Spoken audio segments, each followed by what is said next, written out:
Hello dear friends, आपका स्वागत है हमारे channel study with target achieve में। आज हम आपके लिए डीएलएड फोर्थ सेमेस्टर की लिए सामाजिक विज्ञान की क्लास को लेकर के आए हैं, जिसमें हम लोग आज की क्लास में आर्य समाज के बारे में पढ़ेंगे। पिछली क्लास में हम लोगों ने प्रार्थना समाज के बारे में डिस्कस कर लिया था। जिसने भी पिछले की वीडियो ना देखी हो तो लिंक डिस्क्रिप्शन में है, वहाँ से आप हमारी पिछले की वीडियो को देख सकते हैं। चलिए अब हम लोग स्टार्ट करते हैं। आर्य समाज। आर्य समाज की स्थापना दयानंद सरस्वती जी ने की थी 1875 ईस्वी में मुंबई के गिर गांव में। यहीं से क्वेश्चन पूछा जाता है कि आर्य समाज की स्थापना किसने की थी। तो हम लोग बताएंगे कि आर्य समाज की स्थापना दयानंद सरस्वती ने की थी, वो भी 1875 में। कहाँ पर? मुंबई के गिर गांव में।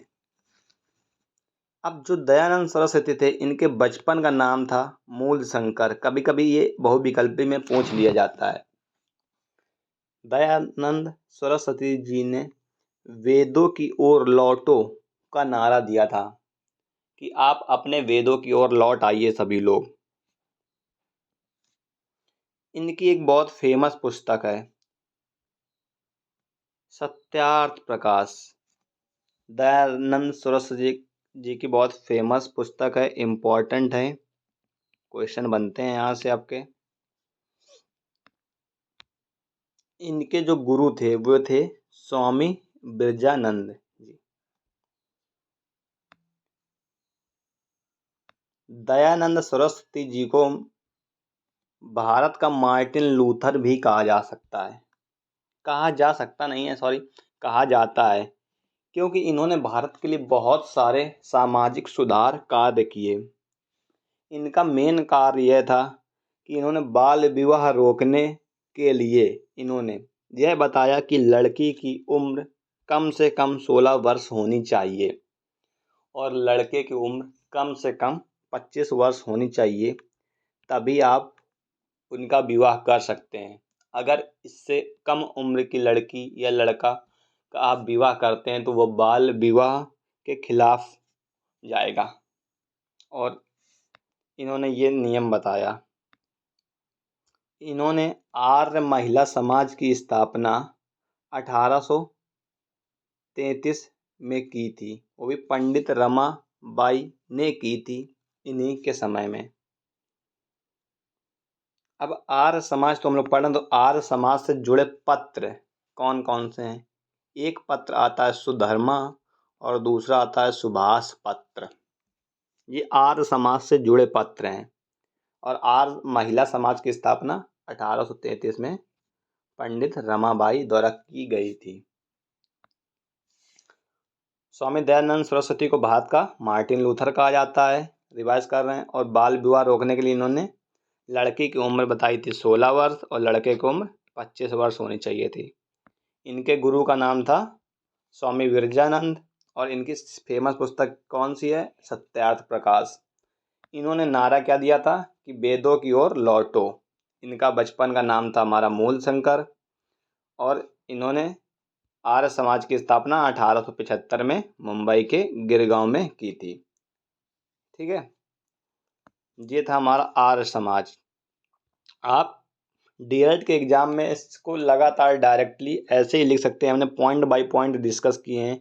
अगर आप डीएलएड के एग्जाम दे रहे हैं तो आप उसमें ऐसे लिखेंगे, आर्य समाज की स्थापना 1875 ईस्वी में दयानंद सरस्वती द्वारा मुंबई के गिर गांव में की गई थी। इनके बचपन का नाम मूल शंकर था।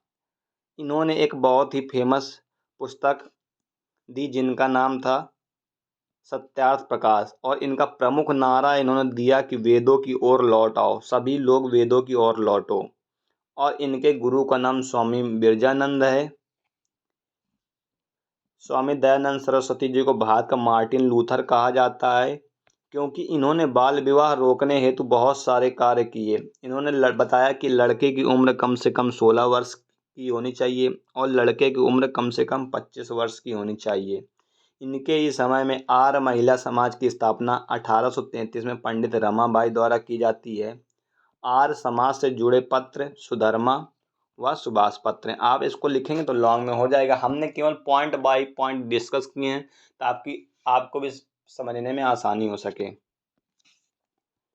चलिए अब हम लोग आते हैं, बहुत ही इम्पोर्टेंट है, थियोसॉफिकल सोसाइटी क्या थी हमारी, ये इसकी स्थापना किस लिए की गई। तो सबसे पहले हमको ये मालूम होना चाहिए कि जो थियोसॉफिकल सोसाइटी है ये हमारी, ये एक आध्यात्मिक संस्था थी जिसमें आध्यात्म से जुड़े रूल्स के बारे में डिस्कस किया जाता था। और इस सोसाइटी में नस्ल भेद को दूर करने के लिए इसकी स्थापना की गई थी। जैसे सभी लोग, कोई लोग गोरा होता है, कोई लोग काले होते हैं, तो उसमें भेदभाव होता है। तो इसी सोसाइटी थियोसॉफिकल सोसाइटी में नस्ल भेद को दूर करने के लिए की गई थी इसकी स्थापना। और यह एक आध्यात्मिक संस्था है। सबसे बड़ी बात, इसकी स्थापना कब होती है? 1875 में होती है, वो भी कहाँ पर? न्यूयॉर्क में। इसके संस्थापक थी मैडम हेलेना ब्लातवस्की और हेनरी स्टील अलकाट, जो कर्नल थे रूस के, एक अधिकारी थे। ठीक है, तो थियोसॉफिकल सोसाइटी की स्थापना 1875 में न्यूयॉर्क में मैडम हेलेना ब्लातवस्की और हेनरी स्टील अलकाट, एक उच्च अधिकारी थे रूस के, उनके द्वारा की गई थी। इसकी स्थापना नस्ली भेदभाव को दूर करने के लिए की गई थी और एक यह आध्यात्मिक संस्था है। फिर इसके बाद हमारी स्थापना 1875 में हुई। फिर 1879 में मुंबई में इसका कार्यालय बनाया गया थियोसॉफिकल सोसाइटी का, और 1886 में चेन्नई में कार्यालय बनाया गया। फिर 1889 में एनी बेसेंट इस सोसाइटी से जुड़ी। एनी बेसेंट, और एनी बेसेंट के बारे में हम लोग जान लेते हैं क्योंकि ये इम्पोर्टेंट है। 1889 में ये जुड़ी थी और इनकी जन्म 1847 में हुई थी और 1933 में इनकी मृत्यु हुई थी। अड्यार चेन्नई में इनकी मृत्यु हो जाती है। हम लोगों ने थोड़ा थोड़ा डिस्कस कर रहे हैं। और दूसरी बात, ये 1889 में इसकी सदस्य बनी और 1893 में ये भारत आई थी। ठीक है, इसके बाद इन्होंने क्या किया इम्पोर्टेंट, 1898 में सेंट्रल हिंदू कॉलेज की स्थापना की, बहुत इम्पोर्टेंट है। और 1916 में BHU बना, बनारस हिंदू विश्वविद्यालय, बनारस हिंदू यूनिवर्सिटी। इसको बनाने के लिए प्रयास पहले से पंडित मदन मोहन मालवीय ने बहुत सारे प्रयास किए थे। ठीक है, ब्रदर्स ऑफ सर्विस संस्था का गठन किया एनी बेसेंट ने। यहाँ से एनी बेसेंट के बारे में चल रहा है। इन्होंने जातीय भेदभाव, बाल विवाह के विरोध में बहुत सारे वर्क किए। 1907 में होता क्या है, कर्नल अलकाट की मृत्यु हो जाती है। जब कर्नल अलकाट की मृत्यु हो गई तो उनकी जगह खाली हो गई, तो उनकी जगह 1917 में इस सोसाइटी की, थियोसॉफिकल सोसाइटी की एनी बेसेंट अध्यक्षा बन जाती हैं। ठीक है, तो एनी बेसेंट के बारे में आपने जान लिया है कि 1893 इन्होंने 1889 में एनी बेसेंट इस आंदोलन से जुड़ गई थी और 1893 में ये भारत आई थी। 1898 में सेंट्रल हिंदू कॉलेज की स्थापना की और 1916 में BHU बन गया था। इसके लिए प्रयास किसने किए थे? पंडित मदन मोहन मालवीय जी ने। ब्रदर्स ऑफ सर्विस संस्था का इन्होंने गठन किया। जाति भेदभाव को दूर करने के लिए, बाल विवाह को रोकने के लिए इन्होंने बहुत सारे सामाजिक कार्य किए। 1907 में जब कर्नल अलकाट की मृत्यु हो जाती है तो इनकी जगह 1917 में एनी बेसेंट अध्यक्ष बना दी जाती हैं। ठीक है, अब हम लोग पढ़ते हैं रामकृष्ण मिशन के बारे में। रामकृष्ण मिशन क्या था, इम्पोर्टेंट है। इसकी स्थापना रामकृष्ण परमहंस द्वारा की गई थी, जो कि कलकत्ता के एक विश्वविद्यालय में कलकत्ता के विश्वविद्यालय, क्या कलकत्ता के विश्वविद्यालय में ये एक टीचर थे। इनकी पत्नी का नाम था शारदा माँ, जिन्हें श्री माँ कहकर भी पुकारा जाता है। और रामकृष्ण परमहंस के शिष्य जो थे, बहुत इंपॉर्टेंट, स्वामी विवेकानंद जी थे, जिनके बचपन का नाम नरेंद्र दत्त था। ठीक है, या इनका बचपन का नाम नरेंद्र दत्त था और इनका नाम ही नारायण दत्त था। इसकी स्थापना रामकृष्ण परमहंस जी द्वारा होती है, जो कि एक कलकत्ता के विश्वविद्यालय में टीचर थे। और इनकी पत्नी का नाम शारदा माँ या स्त्री माँ था। शिष्य इनके बहुत ही फेमस हैं, स्वामी विवेकानंद जी थे, जिनका नाम नरेंद्र दत्त था। अब हम लोग स्वामी विवेकानंद जी के बारे में पढ़ेंगे, ये इनका इम्पोर्टेंट है। स्वामी विवेकानंद का जन्म 12 जनवरी 1863 ईस्वी में हुआ था। इन्हीं के जन्म दिवस पर हम लोग 12 जनवरी को युवा दिवस मनाया जाता है। ठीक है, इनके पिता का नाम विश्वनाथ तथा माता का नाम भुवनेश्वरी था। इनके भाई का नाम भूपेंद्र नाथ था। ये इम्पोर्टेंट है, इसलिए हम लोग थोड़ी थोड़ी जानकारी ले लेते हैं। स्वामी विवेकानंद जी ने बहुत इम्पोर्टेंट 11 सितंबर 1893 में शिकागो में विश्व धर्म सम्मेलन हुआ था। उसमें स्वामी विवेकानंद जी ने भाग लिया था और इन्होंने नारा दिया, उठो जागो और तब तक मत रुको जब तक आपको अपनी मंजिल ना मिल जाए।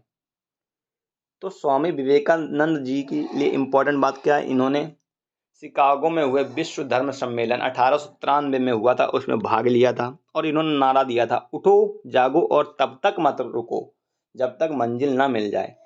इनकी बहुत ही फेमस पुस्तक है, जिसका नाम है कर्म योग, बहुत पूछी जाती है, ज्ञान योग और राजयोग। तीनों पुस्तकें बहुत इंपॉर्टेंट हैं इनकी, ये बहुत ही पूछी जाती है एग्जाम में। इन्होंने पत्र का संचालन किया था, उद्बोधन पत्र, जो कि बंगाली भाषा में था, और प्रबुद्ध भारत बहुत इंपॉर्टेंट है, जो कि अंग्रेजी भाषा में था। इनके द्वारा प्रकाशित किया गया था।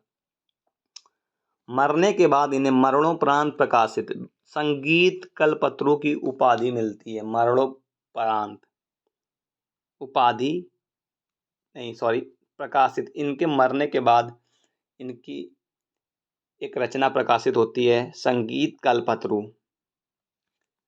पश्चिम के भौतिकवाद व पूर्व के अध्यात्मवाद को यदि मिला लिया जाए तो इसके विशेष परिणाम होंगे। यह इन्होंने बताया था कि अगर हम लोग पश्चिम के भौतिकवाद को मिला लें और पूर्व के अध्यात्मवाद को, तो इसके विशेष परिणाम होंगे। अब हमारा आता है मुस्लिम लीग से अलीगढ़ आंदोलन। इम्पोर्टेंट है, 1875 में हुआ था अलीगढ़ आंदोलन। इसके संस्थापक सर सैयद अहमद खां थे। इनका मेन उद्देश्य था कि मुसलमानों में धार्मिक सुधारों के लिए इन्होंने अलीगढ़ आंदोलन किया था। देखते हैं हम लोग अलीगढ़ आंदोलन के प्रवर्तक कौन थे। बताया हमने अभी आपको, सर सैयद अहमद खान थे। यह आंदोलन इन्होंने अंग्रेजी शिक्षा एवं ब्रिटिश सरकार के साथ सहयोग के पक्ष में था, क्योंकि ये चाहते थे कि इनका उद्देश्य यह था कि मुसलमानों को अंग्रेजी शिक्षा दिया जाए। मुसलमानों को अंग्रेजी शिक्षा देकर उन्हें अंग्रेजी राज, जो ब्रिटिश सरकार थी, उसका भक्त बनाकर उनको नौकरियों में अधिकाधिक आरक्षण प्राप्त करवाना था। अर्थात ये मुस्लिमों को अंग्रेजी शिक्षा देना चाहते थे, दिलाकर उनको अंग्रेजी सरकार में भक्त बना करके वहाँ पर उनको नौकरियों में अधिकाधिक आरक्षण प्राप्त करना था।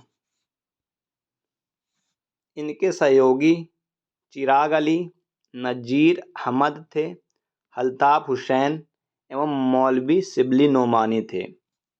और यह एक व्यवस्थित आंदोलन था, जिसकी व्यवस्था की गई थी, जिसका मूल उद्देश्य यही था कि मुस्लिम समुदाय के जो लोग हैं उनमें सामाजिक सुधार करना, राजनीतिक सुधार और शैक्षिक पहलुओं में सुधार करना था। यही था हमारा अलीगढ़ आंदोलन। इसके बाद इन्होंने 1864 में साइंटिफिक सोसाइटी की स्थापना की, सर सैयद अहमद खान ने। ठीक है, 1877 में इन्होंने मोहम्मद एंग्लो ओरिएंटल कॉलेज की स्थापना की, जो कि बाद में इसी का नाम अलीगढ़ मुस्लिम विश्वविद्यालय रख दिया गया। 1877 में 1877 में इन्होंने मोहम्मद एंग्लो ओरिएंटल कॉलेज की स्थापना की सर सैयद अहमद खान ने, जिसका बाद में नेम अलीगढ़ मुस्लिम विश्वविद्यालय है और आज भी हम लोग इसे अलीगढ़ यूनिवर्सिटी, अलीगढ़ मुस्लिम यूनिवर्सिटी के नाम से जानते हैं, शॉर्ट में अलीगढ़ यूनिवर्सिटी। अब ये हम लोग पढ़ते हैं, हमारा इम्पोर्टेंट है, ये भी थोड़ा सा देख लेते हैं। अहमदिया आंदोलन, इसकी स्थापना मिर्जा गुलाम अहमद ने की थी, जिनका जन्म 1838 से 1908,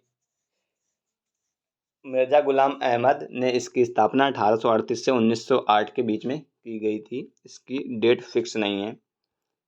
इन्हीं के नाम पर, इनका नाम था मिर्जा गुलाम अहमद, तो इन्हीं के नाम पर इस आंदोलन का नाम अहमदिया आंदोलन पड़ा। इनका भी वही उद्देश्य था कि मुसलमानों में इस्लाम धर्म के सच्चे स्वरूप को, मतलब मुसलमानों में इस्लाम धर्म के सच्चे स्वरूप को बहाल करना एवं मुस्लिमों में आधुनिक और तकनीकी प्रगति को धार्मिक मान्यता देना था।